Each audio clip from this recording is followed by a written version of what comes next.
shadows of the past, as from a faded tapestry of time's procession, slow and vast, I step to bid you bear with me, the while your fancy I engage, to look upon another age. An age when on the human tide the plumed wave of chivalry rose to its summit, sweeping wide across a nation's mighty sea. France never shone a brighter power than in this high, romantic hour. So come with me to France of old, to fiery days when hearts beat high, when blood was young and hate was bold, and sword crossed sword to do or die. For love and honor gloried then, and friendship reached its peak with men. Friends were friends in those brave days. Athos, Porthos, Aramis, aye, graved our hearts with a mystic phrase, bound our lives with a mystic tie. Come, stir your soul with our ringing call of all for one, and one for all. Come on, come on, come on!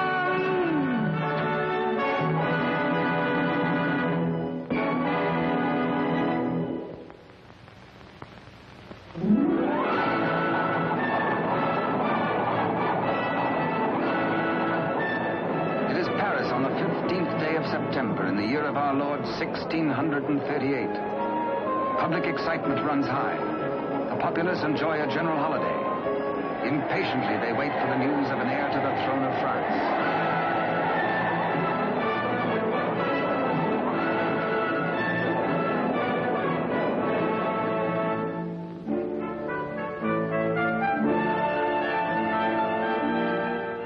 His Majesty Louis XIII, King of France.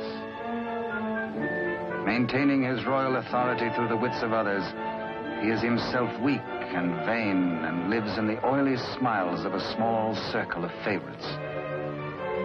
But the court is alive with intrigue. There are parties within parties, conspiracies beyond conspiracies, plots and counterplots.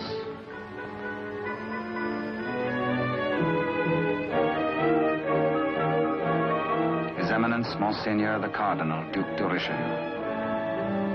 He is the greatest statesman of the day and manipulates the strings which guide the king. His is the real power, subtle, cunning, and often ruthless. Still no one questions his devotion to the glorious kingdom of France.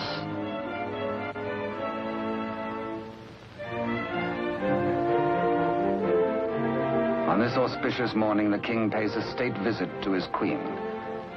It is the custom for the sovereign and his courtiers to attend the expectant royal mother until his child is born.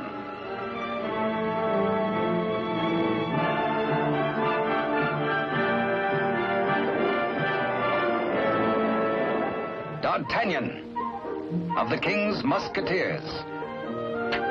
Relieved of his duties at court for the day, he hurries to the home of his sweetheart, Constance Bonacieux. Constance is seamstress to the Queen and is expected at the palace, so she cannot tarry long.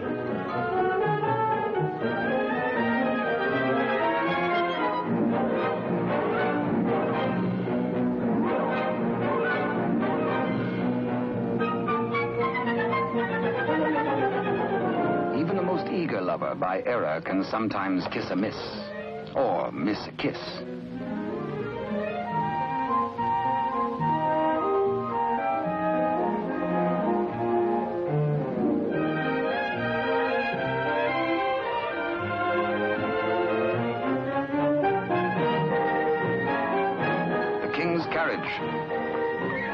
It arrives for Constance. She carries an infant's layette in a crocheted basket for the Queen. One kiss, one caress.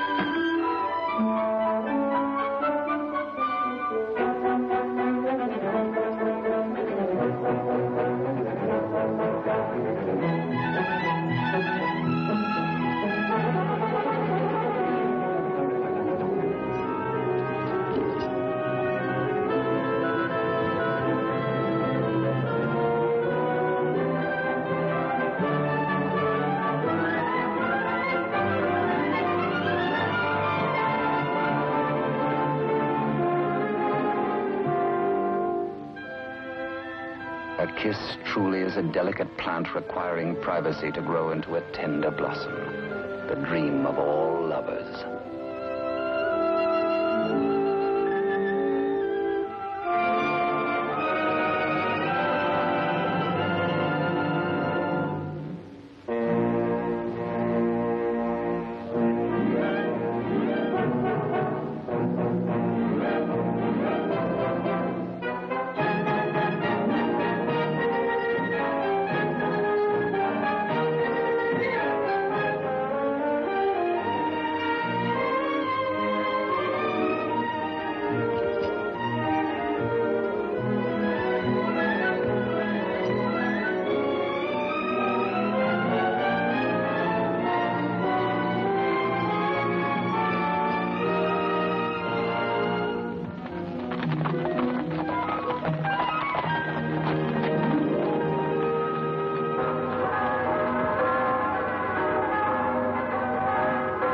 Bells of the Cathedral of Notre Dame remind D'Artagnan of his friend and fellow musketeer, Aramis.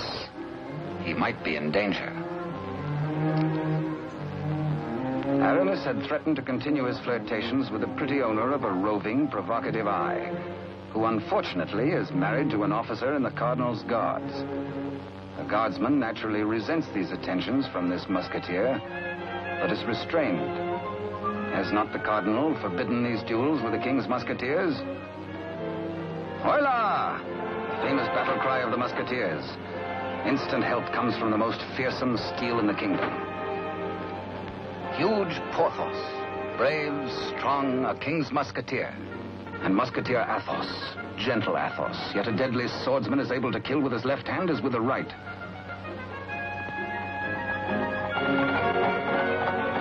D'Artagnan! The battle is forming. The Cardinal's Guards. This is no private fight then, eh? The Musketeers against the Cardinal's Guard. It started before D'Artagnan was born. And what are the odds? 1, 2, 3, 4, 5, 6, 10 guards to 4, 5 to 2, 2.5 to 1? Too simple. Draw your skewer, Monsieur Half Guardsman. Let's measure half a point. On guard! Come, where's your challenge now? Where's your steel? What's your fear? The law? Does the Cardinal still ban a friendly fight with a musketeer or two?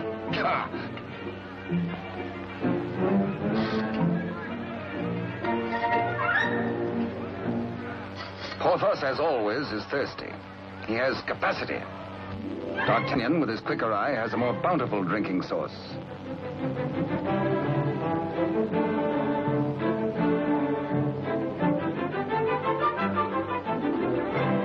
Porthos can put out a hand and pick up the pot he's slavers for. Why waste energy walking? Come, driver, come inside with us.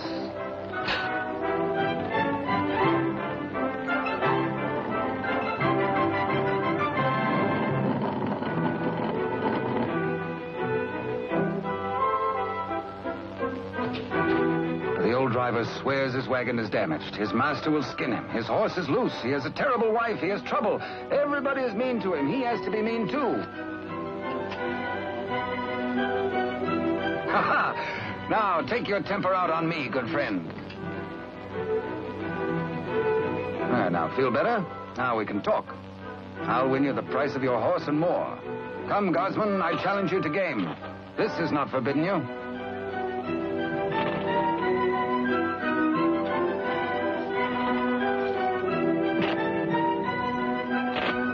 Dice are kind.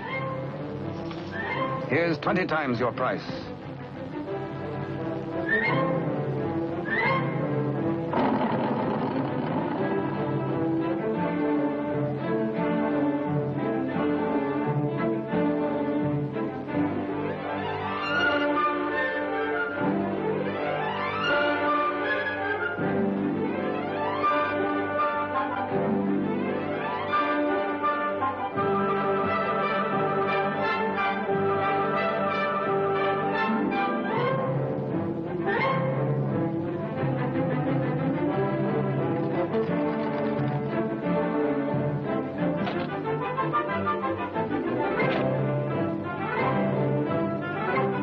Luck riding high, D'Artagnan returns to the dice game.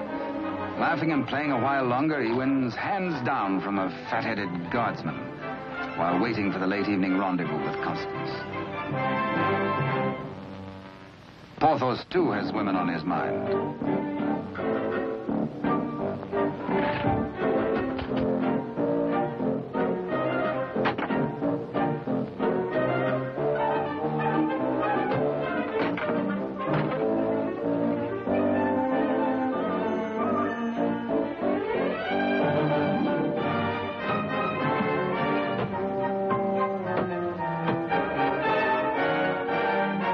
Starts the only battle the Musketeers ever lost in fair fight. Of course, it has to be with a fair sex.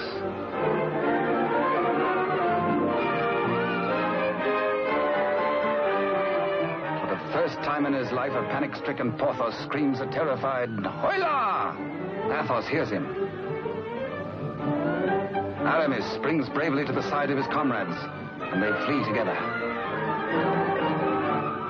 But D'Artagnan hears only the pounding of a lover's heart. As the flood of battle at last sweeps close to him, he leaps to meet the foe and draws his sword. He will fight, yes? No, yes, no, he won't. Here, indeed, discretion is the better part of valor. Caught between the she-devils and the deep blue sea, they choose the water.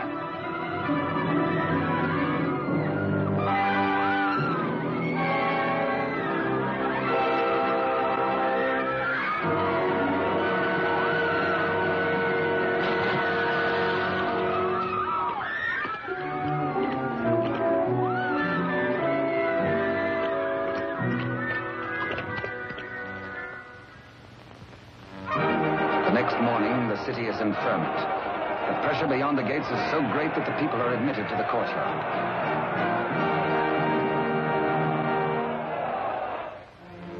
Adjoining the Queen's apartment, Constance prepares the layette.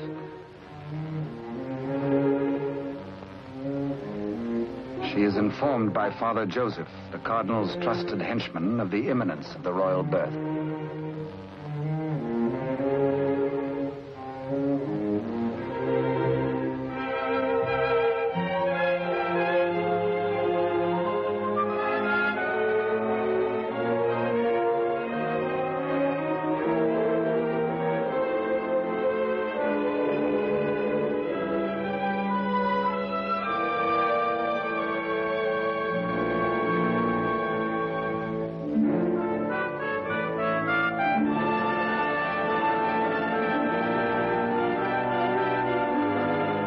And so a prince is born to France, one day to become Louis XIV.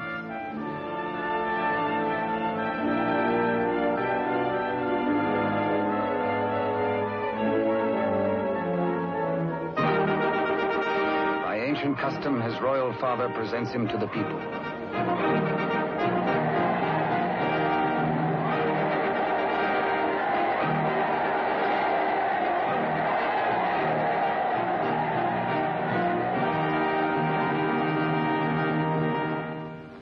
But in the Queen's bedroom, another cry is heard. One of those rare turns of destiny. And Constance is the first to warn the tired, dozing midwife.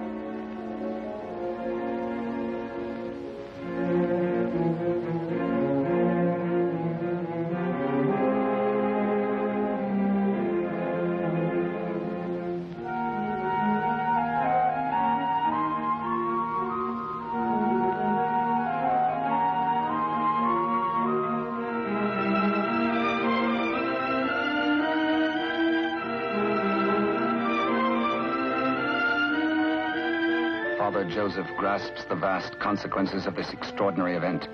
This news must be conveyed discreetly to Cardinal Richelieu before it gets abroad. He writes a message inside the wrapper of some medicine. He intends it for the Cardinal's eyes alone.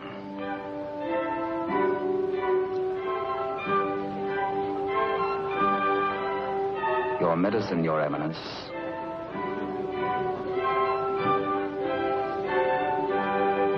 Duke de Rochefort, conniving head of the most powerful faction in court, working always in self-interest against the king and cardinal, pretending loyalty to both.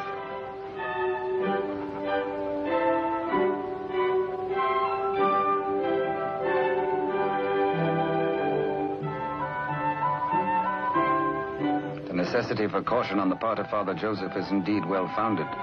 De Rochefort, having many times seen messages thus taken to His Eminence, becomes inquisitive. He resolves by a simple trick to learn the secret passed to the Cardinal. A substitution of scraps of paper.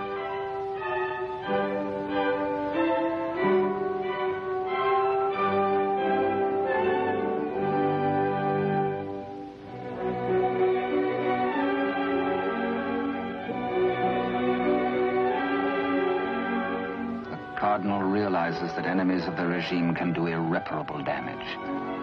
2 heirs to the throne. 2 rival parties of courtiers. More quarrels, more bloodshed. Poor France, helpless, torn between 2 factions. The secret of the twins must indeed be forever guarded if France is to have peace, and if he, the Cardinal, is to retain his power.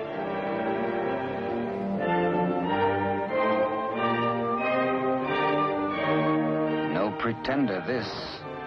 A true prince. De Rochefort sees an opportunity. Father Joseph is instructed to prepare for a long voyage.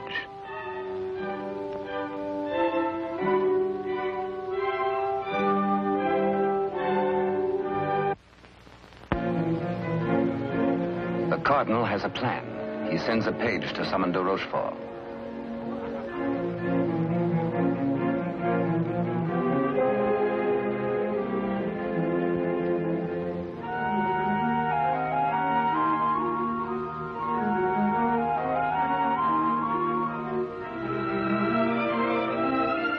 Aware that Constance shares possession of a great secret, one so sacred it might well spell the future of France, the Cardinal charges her to keep her lips sealed.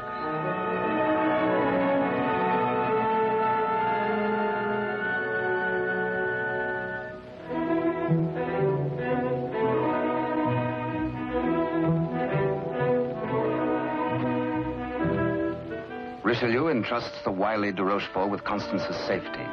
She must not be permitted to see anyone until further notice. The Cardinal is not at liberty to tell his reasons, but de Rochefort is making his own plans.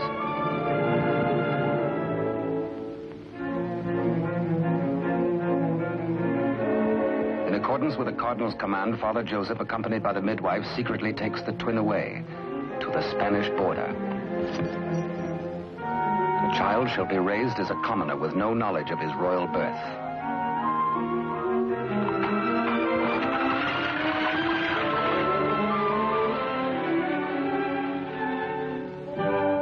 Meanwhile, in the great ballroom, the king holds a reception in honor of his firstborn. Had he known the cradle should have held 2 sons, he might have been less self-satisfied with the Cardinal's congratulations.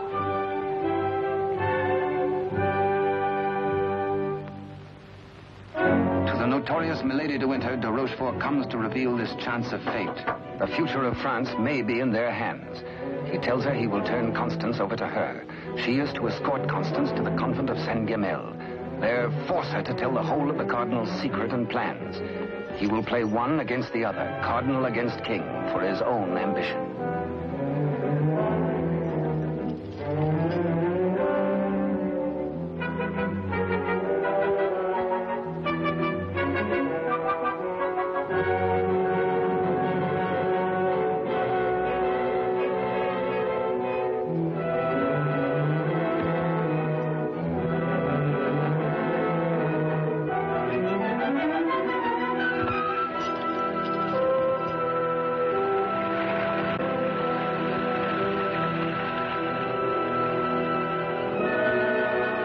Constance to be... One of the chair carriers runs with the news to the Musketeers' barracks.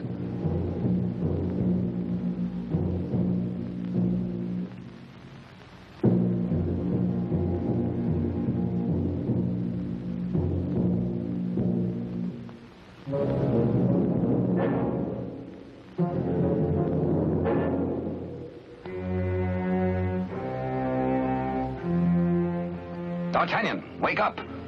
Constance taken by force, by de Rochefort.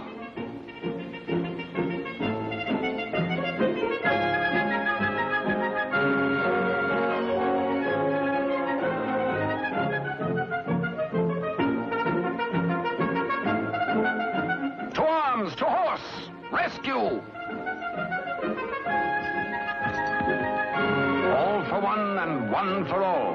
And hang the tack.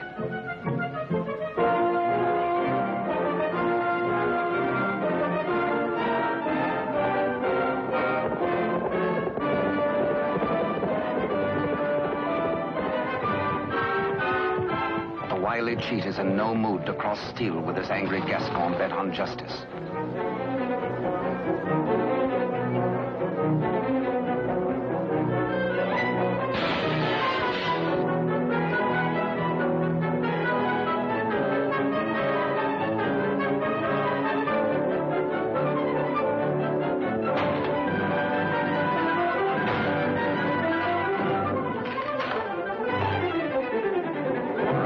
Thugs are powerless to help.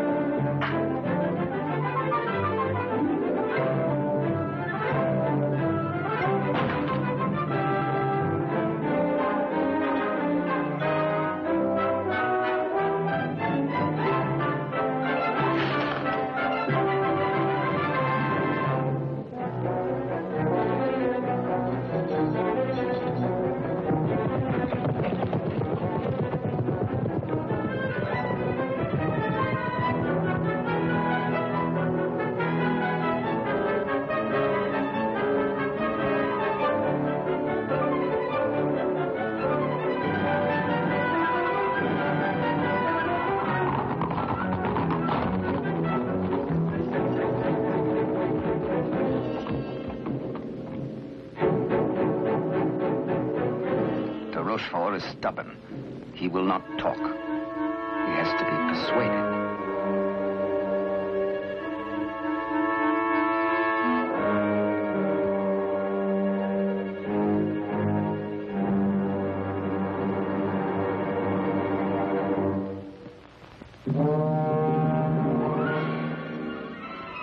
Probe goes on. Where is she? Where is Constance?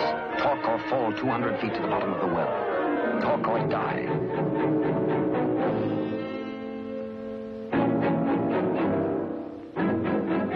The Cardinal's guard look on, afraid to act.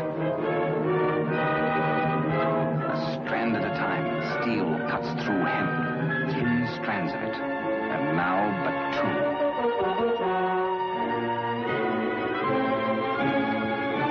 Now 1. De Rochefort breaks. The convent of Saint-Guerel.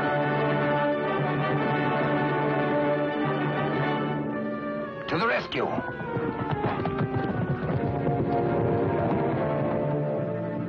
A stableman granted audience with the Cardinal tells of de Rochefort's trickery and capture and of Constance's abduction by Milady de Winter.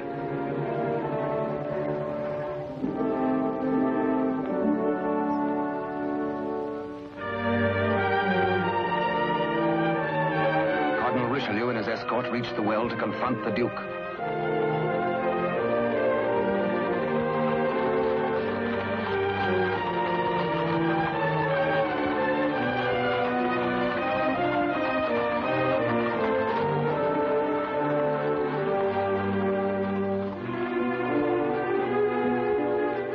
Accused, exposed, a nervous, bedraggled penitent. He confesses that he has indeed played traitor. His Eminence breaks de Rochefort, stripping him of his authority and titles, banished from both court and country forever.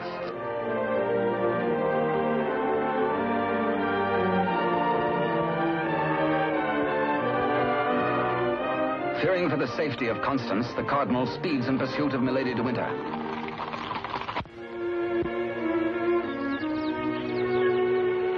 Before dawn the next morning, the convent of Saint-Guerel.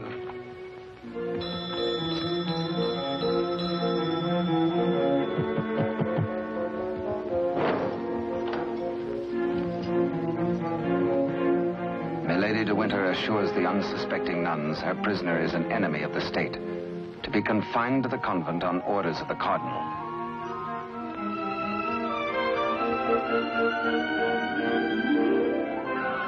The banished de Rochefort, smarting under his humiliations, lingers in Paris.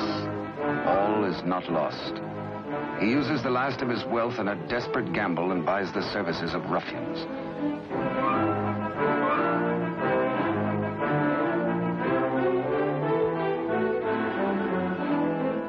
Pursue the Cardinal and assassinate him. Next, find D'Artagnan and his 3 Musketeer friends and put them to the sword.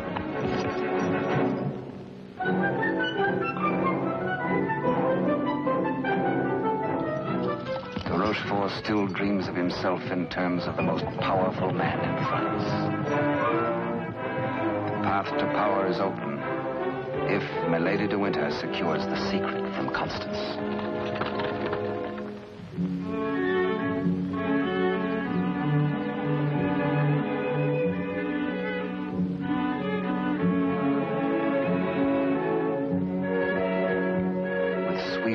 And honeyed entreaties, the unscrupulous Milady de Winter seeks to cajole Constance into telling all she knows.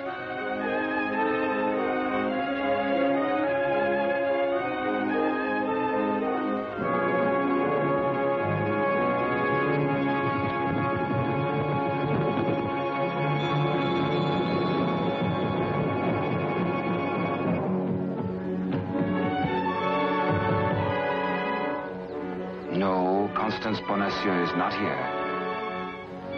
But he hears her voice.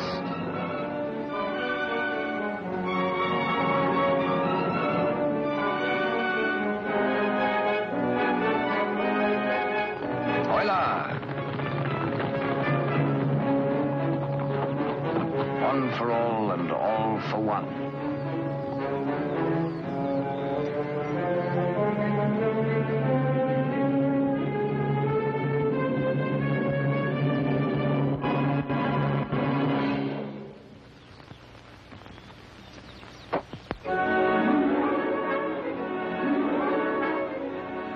Mark of the public criminal, burnt by a branding iron into her flesh, a sign to all.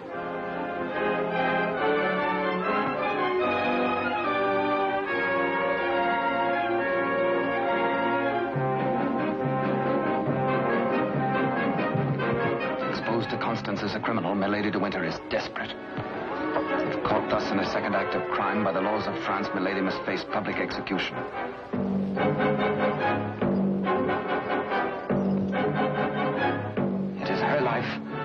Or that of Constance.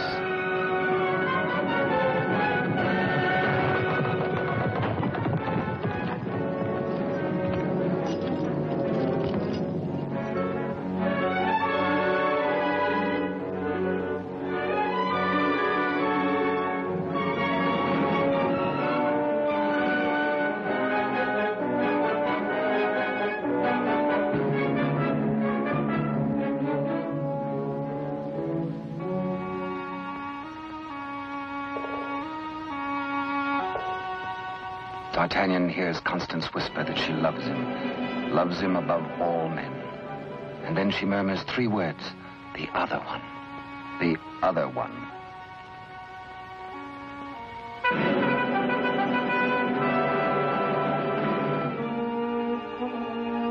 D'Artagnan strains to hear the faint pulse of her words, but Constance dies. The Musketeers take Milady de Winter to her punishment.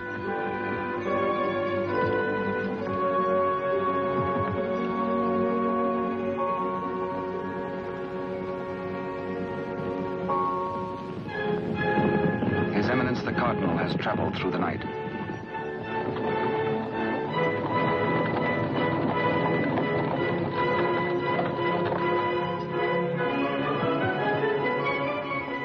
He hears the dreadful news from the Mother Superior. Constance is dead.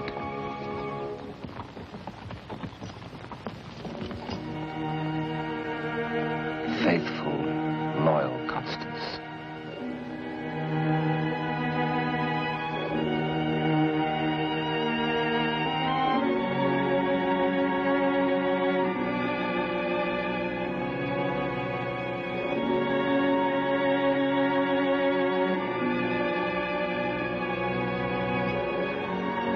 Arrest the murderess, Milady de Winter, and all in concert with her.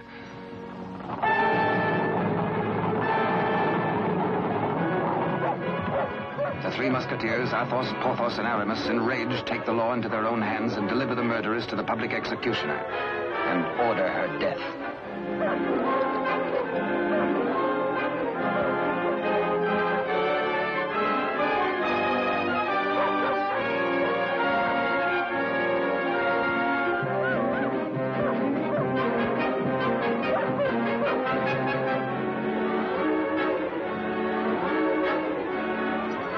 Then de Rochefort's cutthroats close in on the Cardinal's troop.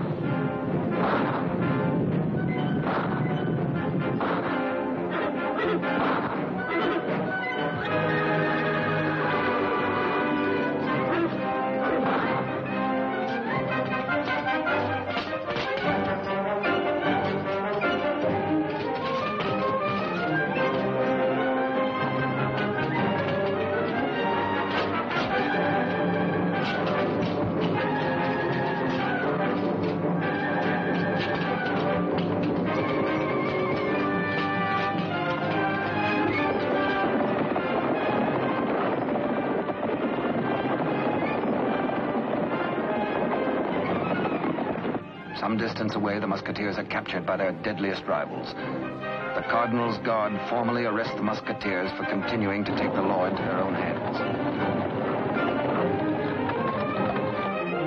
Disarmed, the musketeers are set against the wall for execution.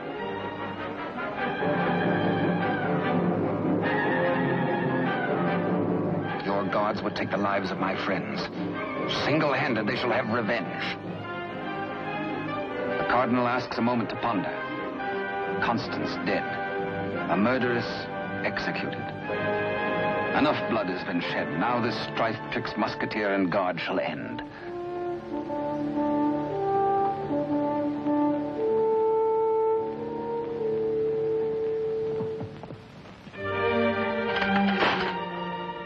D'Artagnan's plea saves his friends, but there's to be a harsh penalty.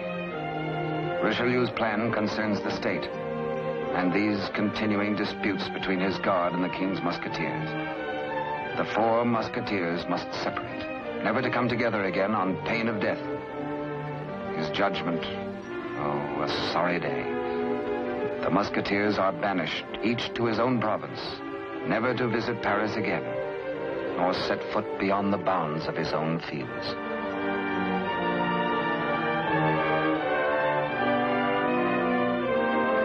As for you, D'Artagnan, a splendid soldier, reliable, devoted too.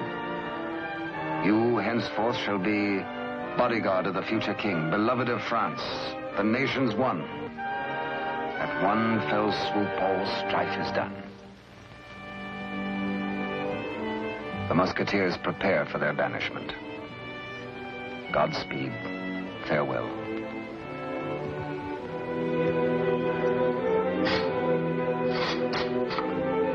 Eternal friendship, it shall not pall.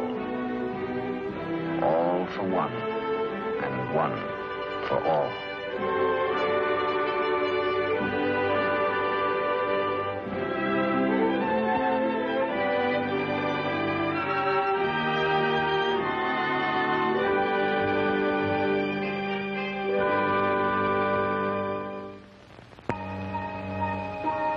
"5 years have passed. France is at peace. The infant prince grows to boyhood. Cardinal Richelieu, driven hard by the responsibilities of high office, lives in semi-retirement.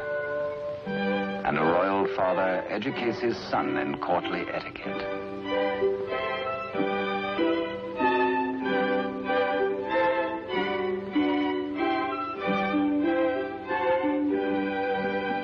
In failing health, His Eminence lives in hourly expectation of death, troubled by word that the second twin bears an identical likeness to the heir.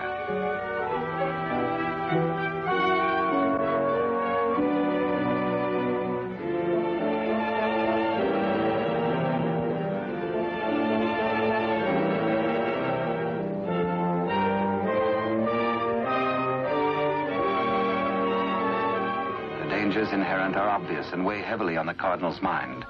He decides he must protect the prince somehow. His Eminence provides that the rightful twin may always be identified from the other. With the aid of the court jeweler, he caused a gold doubloon to be broken. The smaller piece hangs on a chain around the throat of the infant prince. And its mate he places about the neck of Captain D'Artagnan.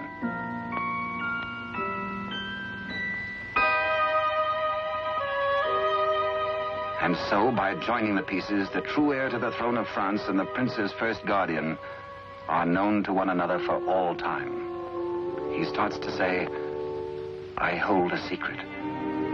But the chill hand is upon him. The life spring ebbs, and the great voice is silenced.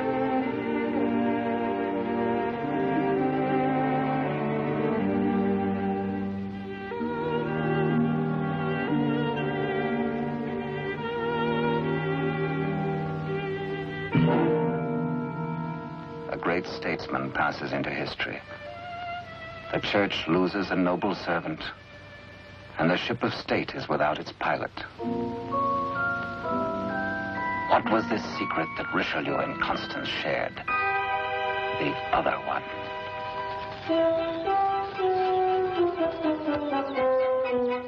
Across the Spanish border, the prince's twin brother is reared by servants of the late cardinal. The banished de Rochefort, living nearby, holds the twin under his very eye. He bides his time. He has only to wait patiently for the proper day.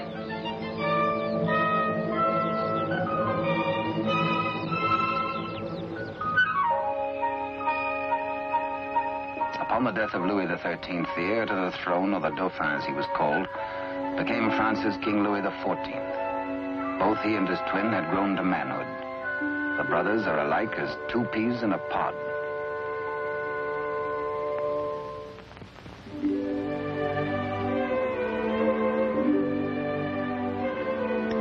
Years have passed and more since Richelieu bent his iron will to break the bonds that held us four. But Porthos, Athos, Aramis, I will ride once more. Once more we'll heed the clarion call of all for one and one for all.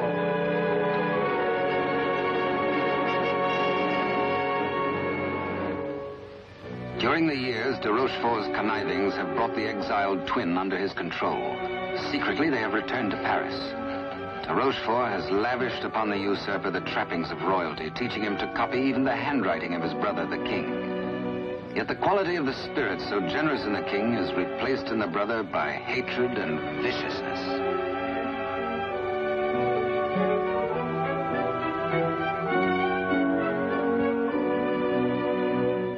The king's valet, a de Rochefort spy, brings long-awaited news. Within the week, an older D'Artagnan, after a lifetime of loyal service, will retire and leave the court. The young king will be without a bodyguard. Every detail of their plan has gone over. The map, the sentries to overpower, the secret approach to the royal apartment, the signals.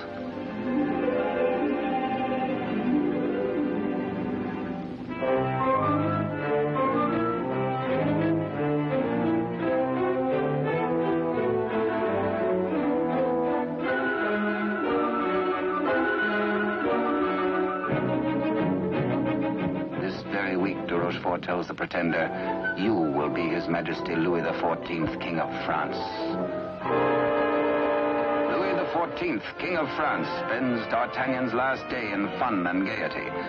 The king has applied himself to an education in horsemanship, sportsmanship, and swordsmanship. No two men were ever closer, except they were father and son.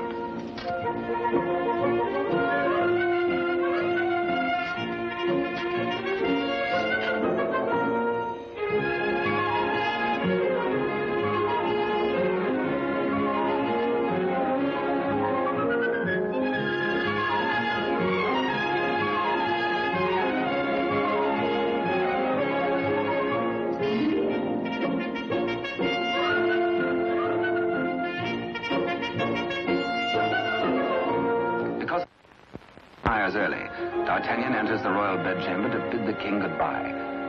Tonight he feels happy. His service is done. His king is secure. The state is safe. But by some odd premonition, the coins are matched on this final night of parting.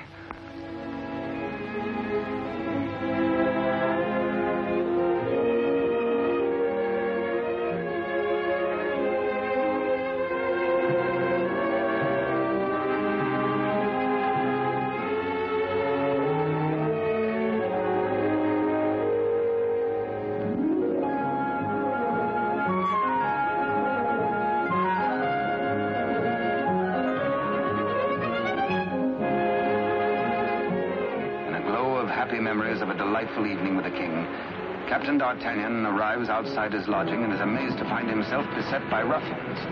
Angrily, the Gascon plans his battle. First, he deals with the dagger man decoy, sticks him with his own blade, throws the man's cape to the edge of an open sewer, places his own cape over the decoy's body, and fires his own pistol. Aye, up. On to the balcony.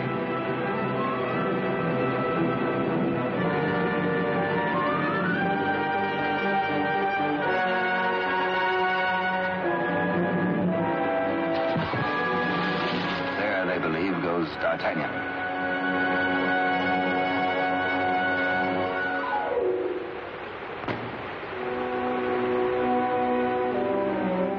Thoughtful D'Artagnan returns to his lodging. For a peaceful man to be waylaid on a city street is something new. He had spent the evening with his king. He reflects. Has the palace discipline been slackening too? Sentries were not where they should have been. His soldierly heart is disturbed for the safety of his king.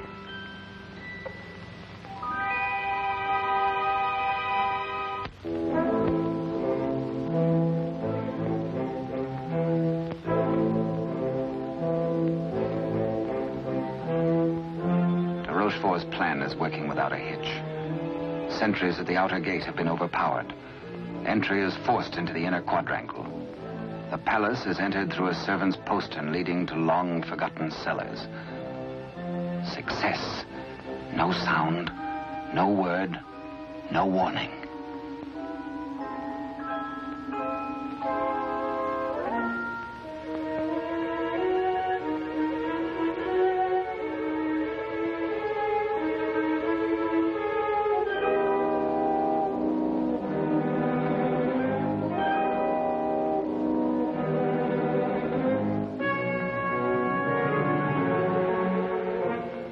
The pretender waits impatiently below for the deed which will make him king.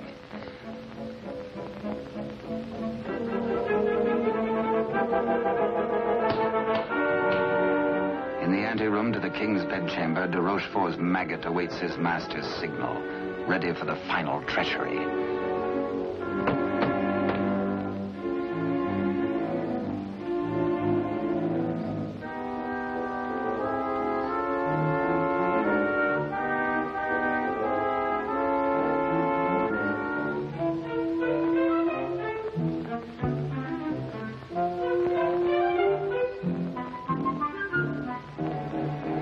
And a little after 11 o'clock on this fateful night, in one tragic moment, France loses her rightful king.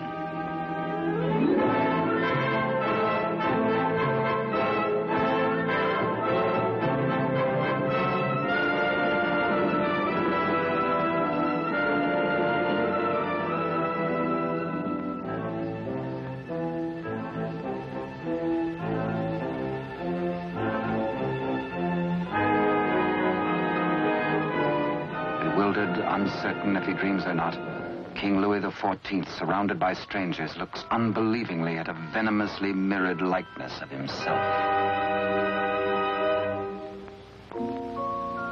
The usurper watches his royal brother with a lifetime of hate. De Rochefort's plans have been cleverly checked and double-checked. He means to hold the true king a prisoner as a threat over the head of the usurper should he rebel against his commands. At de Rochefort's order, his cohorts strip the king of his night attire and in exchange dress him in the usurper's clothes.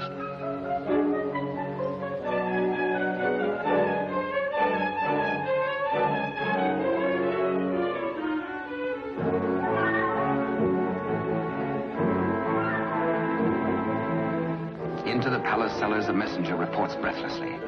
D'Artagnan is dead. His body thrown in the river. Complete triumph at last.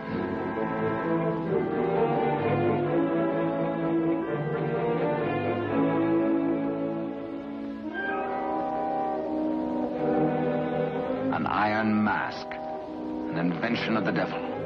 An iron mask, a prison within a prison, is placed over the head of the rightful King Louis XIV and locked at the neck.